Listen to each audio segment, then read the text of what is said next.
இவருக்கு அழகிய மணவாளன் தானே பேரு. நம்பெருமாள் நம்பெருமாள்னு சொல்றோமே என்ன, இது ஒண்ணு ரிஷி சூட்டின பேர் இல்ல, வேதவியாசர் விஸ்வாமித்தர் எல்லாம் வைக்கல. ஒரு ஈரங்கொல்லியார் பார்த்து வண்ணான் பேர் கொடுத்தார். அவர் தான் நம்பெருமாள் நம்பெருமாள்னு கத்தினாராம். என்னத்துக்கு சுவாமி அவர் பேர் வந்ததுன்னா, இந்த பெருமாள் 48 வருஷம் வெளியில போயிட்டாரோ இல்லையோ, ஊர்லயே ஒத்துரும் இல்லை. அதுக்கப்புறம் 48 வருஷம் கழிச்சு திரும்பி வரச்சே எல்லாரும் பரமோதம் போயிட்டா, ஒருத்தர் மட்டும் 96 வயசு உட்காந்துருக்கார். ஆனா அவருக்கு கண்ணு தெரியாது படுத்து. இப்ப வந்த பெருமாள் இவர் தானா போன பெருமாள்னு யாருக்கு தெரியும்?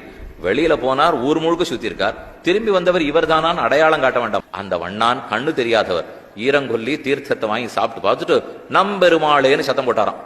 அப்படின்னா 1323 புறப்பட்டு போனாரே அந்த பெருமாள் நம் பெருமாளே. இந்த திரும்பி வந்தவர் இவர் தான் நம் பெருமாள்னா, நல்ல வேளை நீ ஒத்தனான்னு உறுதி பண்ணிய, இனிமே அவர் நம்பெருமாளாகவே இருக்கட்டும் என்ன அவர் அன்று பெயர் பெற்றார். ஆக ராஜகண்ட கோபாலன் ஈரங்கொல்லி ஆகியோரே நம்பெருமாள் என்று பெயர் கொடுத்தனர்.